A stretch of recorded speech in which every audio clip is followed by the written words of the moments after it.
Acquittement. Au bout de 8 heures de délibéré, la délivrance pour les 6 innocents après 4 ans de calvaire. Dans la salle de la cour d'assises, tous ont pleuré, se sont longuement étreints.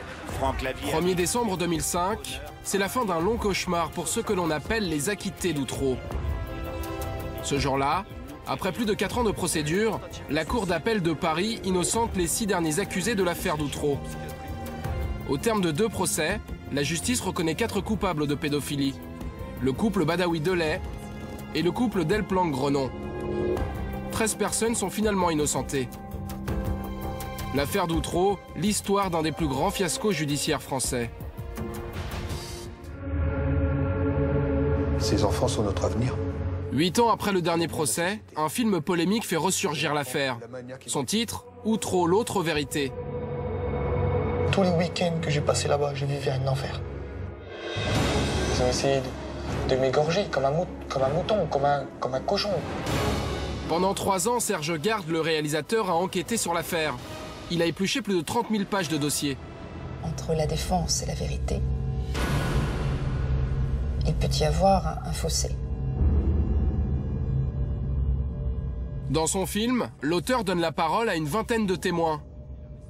Parmi eux, le juge Burgot. Il réagit pour la première fois face à une caméra depuis la fin de l'affaire. Le documentaire défend la thèse d'un magistrat injustement broyé par la machine médiatique. Je rappellerai que j'ai été comparé à un nazi, Eichmann, par un journaliste de Libération, le journal Le Quotidien, également un terroriste international par Télérama. Et c'est vrai que c'est difficile de vivre ça au quotidien. L'autre réhabilitation du film, c'est celle de la parole des fils du couple Badawi-Delay. Dans le documentaire, 2 d'entre eux témoignent, Chérif et Dimitri, reconnus victimes de viol. Mais si pour la justice il n'y a que 4 coupables, ces enfants, eux, évoquent une dizaine de violeurs. Dimitri compte sur ses doigts et retrouve le nom de 11 adultes. Parmi eux, celui de personnes qui, certes, apparaissent dans le dossier, mais qui n'ont pas été jugées. Chérif, lui, accuse 9 adultes, parmi lesquels sa mère Myriam Badawi et son beau-père Thierry Delay. Autrement dit, certains acquittés seraient en fait coupables. Ces propos scandalisent aujourd'hui les avocats de la défense et la plupart des journalistes qui ont suivi l'affaire. Des témoignages tellement dérangeants qu'aucune télé n'a voulu diffuser le film. Il ne sortira qu'au cinéma. Mercredi dernier, au Palais de Justice de Paris. Projection du documentaire avant sa sortie officielle. Dans la salle, parmi les invités, plusieurs avocats, une association de défense des enfants maltraités, mais aussi des journalistes qui ont couvert l'affaire comme Florence Aubenas et Bernard de la Villardière, le producteur du film, venu défendre son documentaire.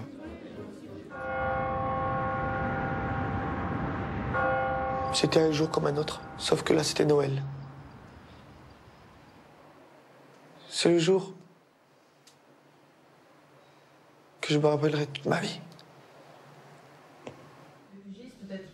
À la fin de la projection, le producteur prend la parole en premier. Les gens que ce film dérange le caricaturent en disant qu'on a voulu faire un contre-procès. Ça n'a rien à voir.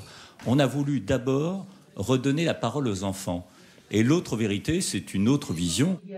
Un argument et un film pas vraiment convaincants pour les journalistes judiciaires comme Florence Aubenas. Sous couvert de donner la parole aux enfants, ce qui serait un but tout à fait louable, c'est quelque chose qui est un espèce d'entre-deux, de dire finalement dans ce procès, et si on ne sait pas, du sous-entendu, du demi-complot, du machin, et d'instiller un doute en réalité sur l'innocence des gens qui ont été acquittés, qui met extrêmement mal à l'aise. Et ce malaise explose lors de la projection du documentaire quand Karine Duchauchois prend la parole. C'est l'une des 13 acquittées d'Outreau.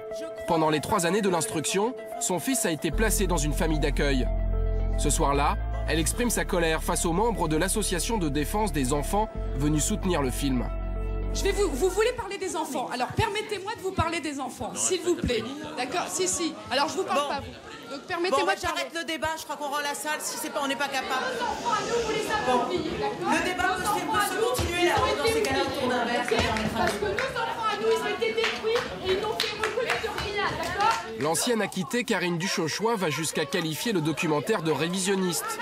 Elle redoute à nouveau d'être stigmatisée.